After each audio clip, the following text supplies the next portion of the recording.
Shalom, everyone. I'm Amir Tsarfati, and welcome to yet another episode of the Anker-Podcast. The anchor, the hope that we have, is like an anchor to our soul, and we aim and strive to bring you hope through the topics and the people that we host here. So together with me today is Dr. Dina Aweida. Shalom, Dina. Shalom. You are a doctor of biology in Israel's highest institution for science, and it's called the Technion. Am I right? That's right, yes. Yeah. And you happen to be also the daughter of our pastor, our beloved pastor here in Haifa in Bet Eliyahu. But you are one of the most passionate people in the country when it comes to pro-life and the battle to educate people on the sanctity of life and the danger of abortion. Yes, I would say, I don't know if I'm the most expert here in the country, but it is something that's been on my heart from a very young age.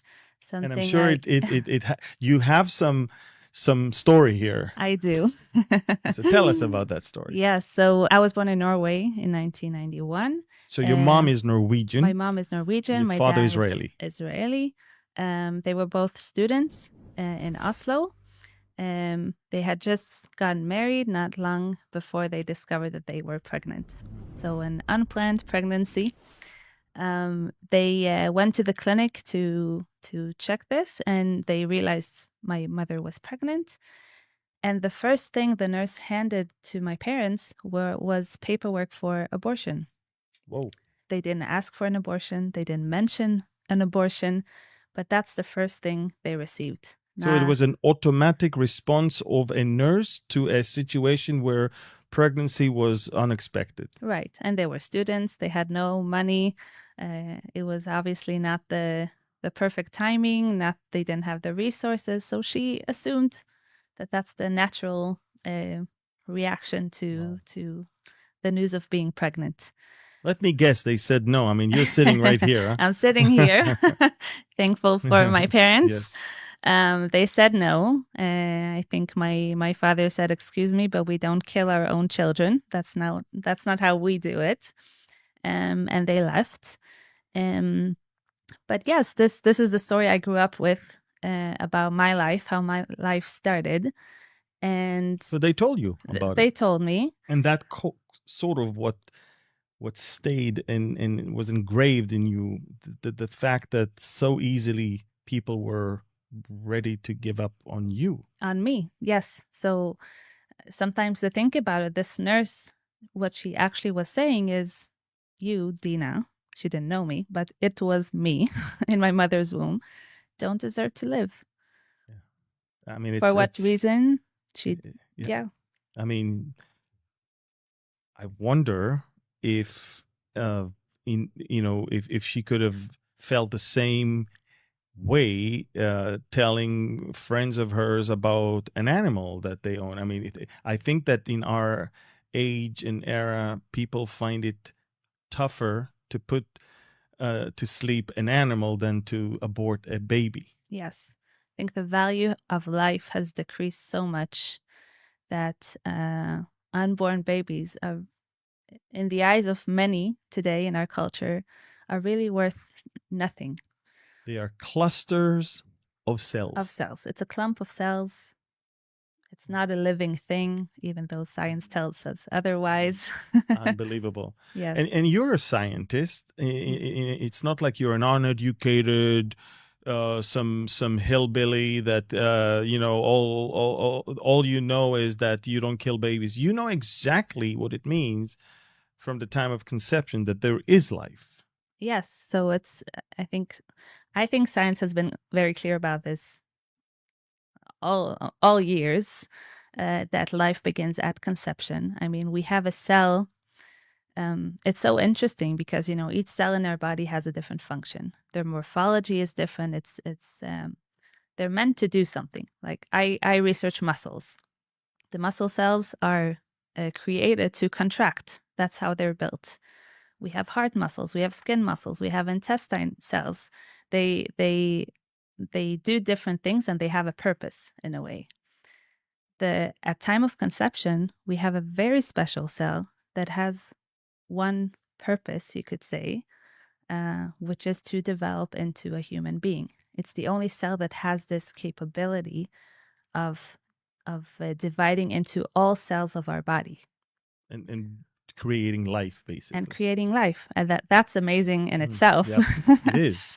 That from one cell we get a human being, a baby. And at what age the fetus becomes a baby with a heartbeat and, all of that? So the heart cells start to contract at 3 weeks. That's very early. Many times they don't even know that they're pregnant at that time. Exactly. I read once a statistic that said that most women discover they're pregnant between week 4 and 7. Where there's already a beating heart. Right. Or at least the cells are beating. The heart is still developing, so it's not a whole heart yet, but we still have a heartbeat of the fetus. And I think what's amazing today is that with all our technology, with all our advanced science, there has never been a time in history where we have so much proof of the life of a fetus inside the mother's womb. I mean, in the 50s, in the 60s, I think the ultrasound was invented. Until then, they couldn't hear the heartbeat, they couldn't see anything. But today we have so much evidence of the humanity of the fetus that it moves and it sucks its thumb and it can recognize its mother's voice. And there's so much we know, and we can do even surgeries on babies while they're inside the womb. We can save their lives while they're inside the womb. But at the same time, there's this growing conception that it's a clump of cells and it's not worth anything. And isn't it interesting? You can take a couple that is really excited about a baby, and they will say, we're expecting a baby. Right. And then you can take a couple that this pregnancy is not exactly what they are excited about, and they will call the exact same thing a lump or a cluster of cells. Right. And it's in the eyes of the beholder, but it has nothing to do with facts. It has to do with how they feel about that. Right. So that begs a really deep question of does our worth come from our being as human beings, or does it come from the circumstances in the life we're born into? So is there like a moral debate today about abortions? I think that it has sort of disappeared. I would say years ago, and not that long ago, you could sit two people with different opinions and they would have a real discussion about whether abortion is a moral thing to do or not. And you would have pros and cons for each side of the debate. Today, from what I see, especially the younger generation, is that it's not a debate anymore. Like, there's no question whether abortion is moral or not. It is, and it's become a human right, a woman's right. Yeah, it's interesting because the semantics are the way that the enemy is trying to cheapen life of the unborn. I mean, I'm thinking about the pro-lifers and the pro-choicers. And I'm always thinking, how stupid can one be to think that the opposite of pro-life is pro-choice? I mean, grammatically, it's wrong. I mean, in the literal sense, the opposite of pro-life is pro-death. Yes. And if there's something that we know that you have to do in order to keep the baby alive is choice, make a choice. Right. So to be pro-life is to be pro-choice, is to choose life. And by the way, God said to Moses all the way in Deuteronomy 30, choose life. I put before you death and life. And then he says, choose life. Right. So it's a choice, isn't it? It is a choice. I usually don't call, I call them pro-abortion, not pro-choice, because each one of us has a choice. Exactly. The difference is the choice we're making. Exactly. And so, we're coming around the season of the U.S. elections, and And there's of course the Republicans that predominantly are against abortion, and there are Democrats that predominantly are pro. But then there's the independents, and I found it very interesting that on the financial side and in the economy, they are leaning towards the Republicans. But when it comes to abortion, God forbid, it is something that they want to continue and keep on going. It seems like it is bigger than we can even imagine. The will of people to hold on to that option of eliminating life of the unborn, yet not having to feel guilty about it because it's legal. Right. I think first of all, it's important to say that having a baby is not easy. So we do have a choice. It doesn't make it, even though we believe there's a right choice, which is life, it doesn't necessarily make it an easy choice. Raising a baby, the finances. I know from my parents, they had to sacrifice a lot to have me. But also making the baby is a choice. That's also a choice. So that's what I always say about my body, my choice. That is true, but you also have a choice regarding your body before the baby comes. Exactly. And nobody talks about that. Exactly. And I think that we have to acknowledge that pregnancy can be hard. Having a baby can be hard. Therefore, I'm all for talking about against abortions, but also I think we should create a society where it's safe to have babies, where the choice wouldn't be that hard. So how do we as a community help the people around us who might need financial help right now so they could have their baby? So it's not just talking about the idea, but practically helping these people. Or if they can't keep the baby, have an alternative for them and yet still keep the baby alive. Right, like adoption. Exactly. Today, people don't even talk about adoption. It's either abort the baby or keep it. But we do have the option of adoption where you don't have to kill the baby. You can give him the life he deserves as a human being. And it would be with someone else that can love him better, who can give him what he needs. But I would say generally, I feel like this generation is a bit about having a comfortable life. Having a baby is difficult. Having difficult conversation is difficult. People don't even like to discuss things with people who don't agree with them. Mm-hmm. We also see that. So I think there's this trend of anything that could make my life harder, maybe I can eliminate that. So I can be in my comfort zone, what I'm good with, but what I like, what makes me happy. And we sort of want to take away hardships and challenges and struggles we have in our lives. So I believe that's part of why abortion has become so normal. So again, it's not even a discussion of whether it's moral or not. It's an option. Worst case, I abort the baby. You're an activist when it comes to, working with organizations in Israel that are pro-life and writing as often as you can online about this topic. I would like to read to you and one of the most courageous speeches in history was given by a 4'11" in a Catholic nun at the National Prayer Breakfast in 1994. Bill Clinton was the president, full-blown Democrat, full-blown pro-abortion. Mm-hmm. The speaker was Mother Teresa, and to her right was the Clintons, to her left were the Gores. And I want to sound what she said, okay? It is really a war against the child, a direct killing of the innocent child, murder by the mother herself. And if we accept that the mother can kill even her own child, how can we tell other people not to kill one another? How do we persuade a woman not to have an abortion? As always, we must pursue her with love, and we remind ourselves that love means to be willing to give until it hurts. By abortion, the mother does not learn to love, but kills even her own child to solve her problems. And by abortion, the father is told that he does not have to take any responsibility at all for the child he has brought into the world. So that father is likely to put other women into the same trouble.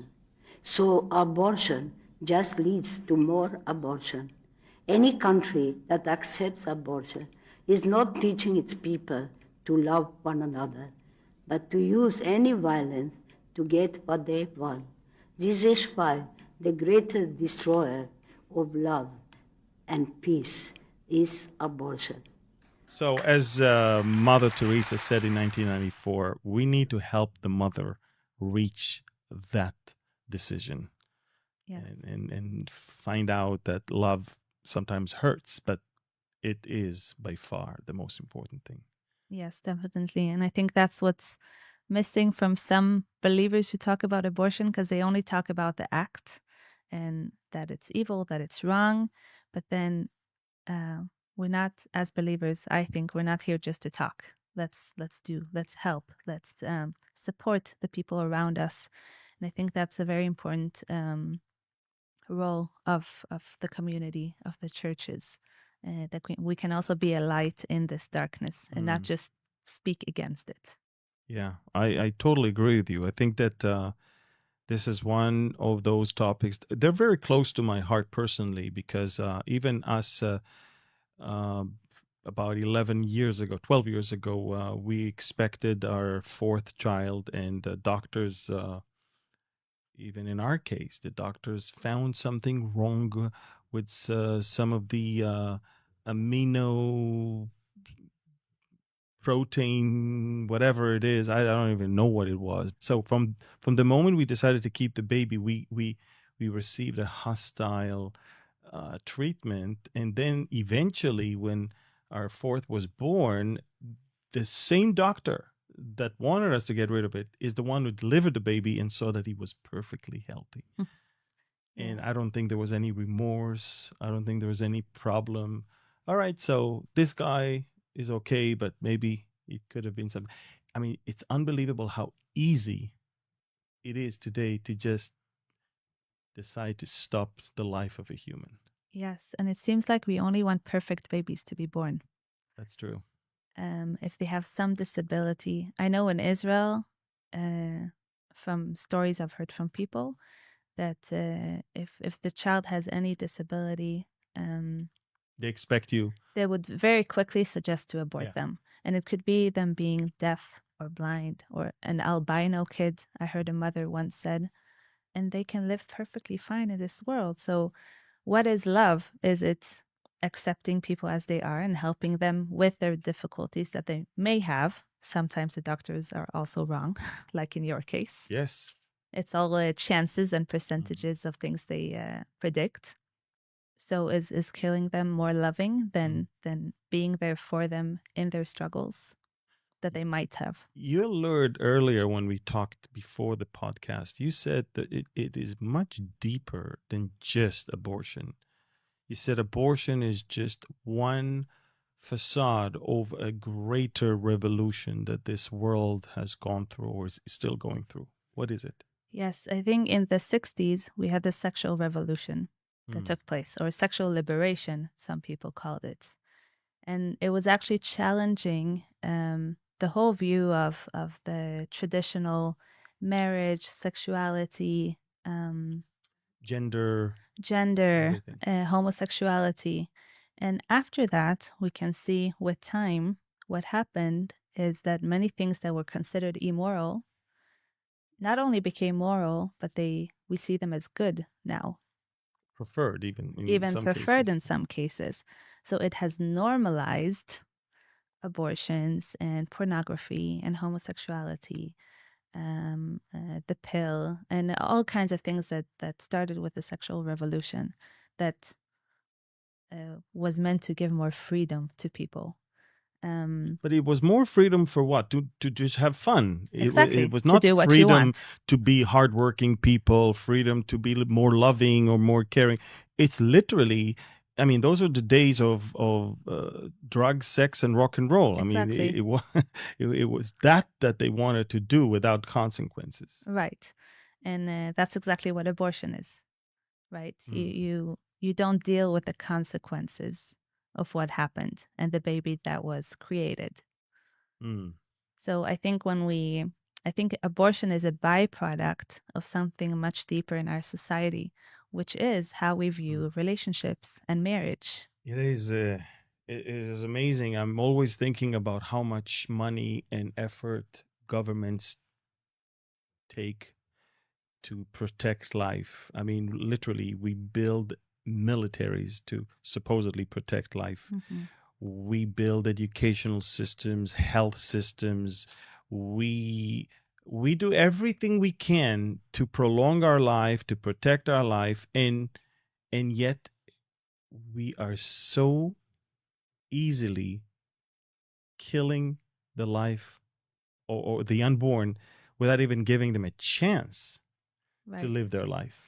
Our society is pro-life in its exactly basics, let's say. Exactly. That's what I'm saying. It's all about staying alive. Yes? Right. And our society is based on Judeo-Christian values, basically biblical values. I mean, we have laws against murder, against rape, against theft, against anything that hurts human beings. But then somehow this line was drawn at birth. But even that line is being crossed right now. Even now, they are even suggesting that even if you change your mind after the birth, there is still hours or days period of time where you can still abort the baby, even though the baby is perfectly fine. It was already born. Yes. And I mean, they're pushing that goalpost more and more and more to the point that it doesn't really matter anymore. And how far will it go? Exactly. And isn't that interesting? They always use this, what if the girl was raped? What if this? And I'm like, you know what? Why don't we only do that? Okay, I agree. Let's do that only when it's the rape. About the 99%. Exactly. 99% of the abortions then will be illegal. Because they're using the 1% to justify the 99%, which has nothing to do with rape or any crime. Right. Or even any disability. It's all about, I don't feel like having a baby right now. Most of the time. Or they do have some struggles, but again, it's financial struggles, and stuff like that. It's not like the baby itself has a problem. So maybe instead of investing money in the abortion clinics, we can use that money to help women who are pregnant with their babies. Absolutely. See, there's so many solutions. I think that the thing is, right now, they vilified everyone that speaks about pro-life to the point that you are misguided, old-fashioned monster almost. And again, a sign of freedom, liberation, liberal lifestyle, and progression. Abortion is part of that. Right. And I find it horrific that killing a human being is actually a token of liberation. Yes. If you're pro-life, you're against women. But that's what they say. But what I say, no, I'm very much pro-women. And it starts with me wanting them to be born. Yeah, absolutely. Right? Our women's right doesn't start when we're 18. They start at the time of conception. Exactly. 50% of all the abortions are women, are girls. Yeah. And I think it's very diabolic to call killing something that makes you feel good and give you better life. This is by itself diabolic. Right. I mean, if killing just for the sake of feeling better and having easier life, that's satanic. Literally satanic. Abortions have been so normalized that I do believe that there are women, there are people who truly believe it's not wrong. They've been so brainwashed into this. I think most of them nowadays think it's not wrong. They honestly believe it's not wrong. But I find it hard to believe any woman who has been through an abortion, if she really thinks about what happened, I find it hard to believe that it doesn't do something that she can really feel 100% okay with that. Actually, a few years ago, I met a guy. He was in his 40s, 50s. And he told me that when he was young, his girlfriend got pregnant. He wasn't a believer back then. They had an abortion. And he said, today, 20, 30 years later, I am crying over my son or daughter that I lost. I didn't realize it back then, but today, because when you have the Holy Spirit, then you have the Spirit of God in you, and the value of life now is just exploding in you. Because that's the heart of God. Yeah. God told us choose life. Right. God, demands payment for anyone that is killing. I mean, in other words, killing is such a bad thing. And it's very interesting because even when God told the Israelites to get rid of specific people, it was because they were killing. It was because they were worshiping gods that demanded human sacrifices. And so it's I'm thinking, here we are, it's 2024, and it seems like if I was God and I had to judge the world for one of the most important things that would be in the top of the list is for the shedding of so much innocent blood. I think it's one of the greatest tragedies of today's culture. Yeah. And I'm looking at least in the case of Jeremiah the prophet, where he acknowledged in the first chapter that God actually anointed him and blessed him and called him to be a prophet while he was still in his mother's womb. Right. That tells you that while a baby is in his mother's womb, God already has a plan for him. God already has a whole book of life for him. And so also in Psalm 139, it talks about how fearfully and wonderfully he knitted exactly David in his womb. Exactly. We were made fearfully and wonderfully in the womb, and it's not wrongfully, and it's fearfully and wonderfully. It's amazing. And I think even doctors, when they go through medical school, they're amazed at this human machine. It's how everything is made there. And anyway, I want to encourage you to continue Thank you. what you're doing. If you guys don't know, but Dina writes from time to time online. You write some posts on, what platforms are you active on? I have an Facebook and Instagram account.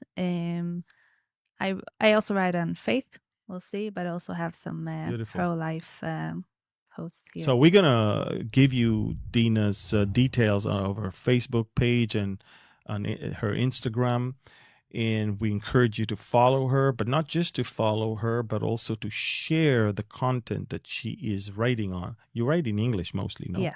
So it's very easy. Take that and just share it with people. You will be blessed, and many others that you share it with will be blessed as well. So Dina, it was an honor to host you here with me today. I think it's one of the most important topics that one could talk about. I would like to have you again here whenever you can to talk about other things that you're very passionate about, such as the authority of scriptures and other things. But until then, I want to thank you for being here. It's a pleasure being here. Thank you. And for all of you, I want to thank you for listening and watching this podcast. Again, the Anker-Podcast, the faith and the hope that we have that is an anchor to our soul. And I hope that you received hope from what we talked about, and also wisdom, not only for yourself, but to share it with a lot of people that are struggling with this type of dilemma. Should we keep the baby or not? Let's have the heart of God, based on the word of God and the way God values life and views life. And I'm sure that you will. I don't think anyone can ever regret for keeping his baby If anything, you will probably regret for not doing that. God wants you to live. He wants your children to live. In fact, one of the tokens in the Bible of being blessed is, may you see the children of your children. U're'eh banim levanecha in Hebrew, we say, that's a token of blessing, which means be fruitful, multiply, and don't kill your babies. Actually see them alive and growing. So thank you again for watching, and again, follow Dina on social media. Thank you, and I want to say goodbye from Connect in Galilee. Thank you, and God bless you. Shalom.